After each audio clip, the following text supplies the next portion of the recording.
నమస్తే అన్న, అందరికీ నమస్కారం.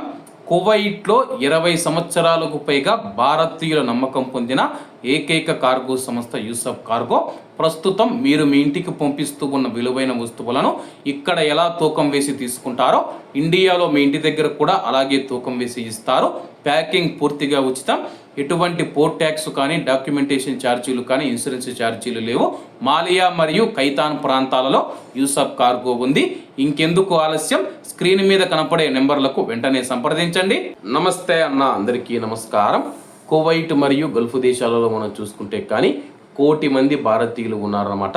ఆ యొక్క 1 కోటి మంది భారతీయుల భద్రత మాకు అత్యంత ప్రాధాన్యమని చెప్పేసి భారత ప్రధానమంత్రి నరేంద్ర మోడీ గారు తెలియజేశారు. అలాగే ఈ సందర్భంగా ఇరాన్ విదేశాంగ మంత్రితో భారత విదేశాంగ మంత్రి డాక్టర్ జైశంకర్ గారు అయితే మాట్లాడడం జరిగింది.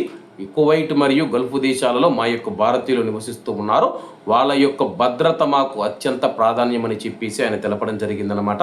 ప్రస్తుతం కువైట్ మరియు గల్ఫ్ దేశాల మీద ఇరాన్ భీకరమైన దాడులు చేస్తూ ఉన్న సమయంలో మా భారతీయుల జోలికి వెళ్ళకూడదని చెప్పేసి, మా భారతీయుల ప్రాణాలు, వాళ్ళ యొక్క భద్రతా రక్షణ మాకు అత్యంత ప్రాధాన్యమని చెప్పేసి భారత విదేశాంగ మంత్రి జయశంకర్ గారు ఇరాన్ విదేశాంగ మంత్రి అబ్బాస్ గారికి తెలియజేయడం జరిగిందనమాట. అలాగే మా యొక్క ఇండియన్ ఫ్రెండ్స్ ఎవరైతే ఉన్నారో వాళ్ళు సురక్షితంగా ఉంటారో వాళ్లకు మేము హామీ ఇస్తూ ఉన్నామని చెప్పి ఇరాన్ చెప్పినట్లయితే స్థానిక మీడియా తెలిపిందనమాట.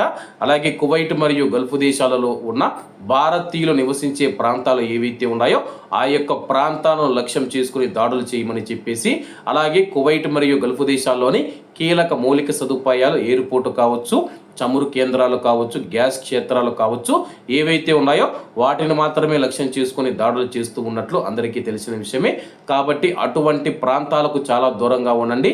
కువైట్ మరియు గల్ఫ్ దేశాలలో భారతీయులు ఉన్న ప్రాంతాలను లక్ష్యం చేసుకొని దాడులు చేయమని చెప్పేసి ఇరాన్ విదేశాంగ మంత్రి, భారత విదేశాంగ మంత్రి డాక్టర్ సుబ్రహ్మణ్యం జయశంకర్ గారితో ఇది తెలియజేయడం జరిగింది. కాబట్టి కువైట్ మరియు గల్ఫ్ దేశాల్లో ఉన్న భారతీయులు ఎవరు భయపడవలసిన అవసరం లేదు. ఏదైనా మనము ఇరాన్ దాడులు చేస్తూ ఉన్న ప్రాంతాలకు వెళితే మన ప్రాణాలు కోల్పోవలసిందే, కానీ లేకపోతే ప్రత్యక్షంగా మన పైన ఇరాన్ దాడులు చేసే అవకాశం లేదు. అలాగే కువైట్లో చనిపోయిన భారతీయుడు సంతాన సెల్వం కృష్ణను మనం చూసుకుంటే కువైట్లోని నీటి శుద్ధి కర్మాగారంలో ఆయనైతే పనిచేస్తూ ఉన్నాడనమాట. పని చేసినప్పుడు దాన్ని లక్ష్యం చేసుకొని ఇరాన్ దాడి చేసినప్పుడు ఆ యొక్క బిల్డింగ్లో ఉన్న సంతానం సెల్వన్ కృష్ణ మరణించిన విషయం అందరికీ తెలిసిందే. భారత ప్రధానమంత్రి నరేంద్ర మోడీ గారు కువైట్ మరియు గల్ఫ్ దేశాలతో మాట్లాడుతూ, ఇజ్రాయిల్తో మాట్లాడుతూ, ఇరాన్తో మాట్లాడుతూ, అమెరికా అధ్యక్షుడితో మాట్లాడుతూ, అలాగే ఇతర దేశాలతో మాట్లాడుతూ ఎప్పటికప్పుడు సమాచారాన్ని తెలుసుకుంటూ ఆయా దేశాలలో ఉన్న భారతీయుల భద్రత, వాళ్ళ యొక్క ప్రాణాలు మాకు అత్యంత ప్రాధాన్యతని చెప్పేసి పదే పదే చెబుతూ ఉన్నాడు. దీంతో ఆయా దేశాలు కూడా సానుకూలంగా స్పందిస్తూ ఉన్నాయి. కాబట్టి అందరూ బాగుండాలి, అందులో మనం ఉండాలి. అందరికీ నమస్తే అన్న, జై హింద్.